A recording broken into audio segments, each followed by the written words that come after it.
Hello everyone, welcome back. This is the second section of Chapter 2. Now let's come to the components of communication.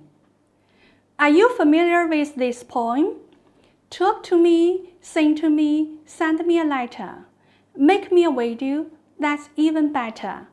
Whether we holler or giggle or grow, when we communicate, we are not alone. Telephones, microphones, books, magazines, beepers, computers, and answering machines. Send me a fax or call on the phone. When we communicate, we are not alone. In English or Spanish, in Thai or Chinese, Korean or Arabic, French, Japanese, from kids in the class to a king on a throne. When we communicate, we are not alone. Can you try to identify the components from this poem that compromise the communication process? Think of as many as possible. Altogether, there are at least 6 key components mentioned here: sender, message, channel, receiver, noise, and feedback. Here, we refers to both the sender and the receiver.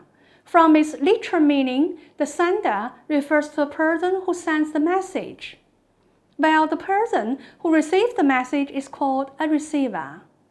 Let's suppose if you were the sender, what would you do in the communication process? Yes, you have to analyze and understand the receiver, analyze and understand the message. Finally, you have to encourage and interpret feedback. So, in order to reduce the uncertainty or misunderstandings, you should think from the receiver's view when composing the message. Take you attitude instead of I attitude. Let's think of this scenario when you talk to your teacher, sing a song to your daughter, or send a letter to your customer. You are the individual who originates the message. So, you are the sender who begins the communication process. When you speak to someone face to face, listen to your voicemail, talk on the phone, send an email to your friend, or deliver a speech, you are sending messages to them. The message refers to any signals that triggers the response of a receiver. It is composed of a set of symbols which can be either verbal or non-verbal. A verbal message is included in both oral message and written message. A non-verbal message has more uncertainties than the verbal ones.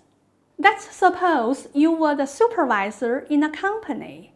You have to tell your subordinate that she will be fired by your company. What would you say to her? In this case, you have to choose certain words or non-verbal methods to send the message. This process is called encoding. As your subordinate listens to your words, observe your nonverbal symbols. She is trying to attach meaning to the words or symbols. This process is called decoding. Both of them are of special importance because communication is achieved by encoding a message into signal and by decoding this signal at the receiving end. In the process of message decoding, noise along the channel may interfere with the receiver's interpreting of the signal from the sender. It can distort or even destroy the signal. As long as the message decoded is identical to the message encoded, successful communication is guaranteed. The channel is the method which you use to deliver a message. Selecting the appropriate channel becomes more important as the importance or sensitivity of a message increases. For example, if you wanted to resign, which channel would you choose? Would you prefer to make a phone call to your boss or just write a letter of resignation to him? The response of a receiver to a sender's message is called a feedback. Feedback can be both verbal and non-verbal. You may say yes and smile to your customer, or say no and frown on your screen. Feedback can be further divided into two pairs: positive feedback versus negative feedback, internal feedback versus external feedback. Remember that any response, even no response, is a feedback. In general, there are four types of noise: external noise, physiological noise, psychological noise, and semantic noise. The most obvious type of noise is external noise, which is also called physical noise, which refers to environmental distraction such as poorly heated rooms, startling sounds, appearances of things, music playing somewhere else, and someone talking really loudly near you. Physiological noise is the second kind of noise.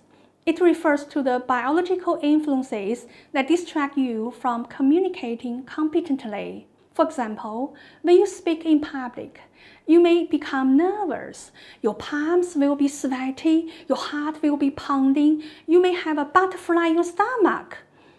The third type of noise is psychological noise, that is, the forces within the sender or receiver that interfere with understanding.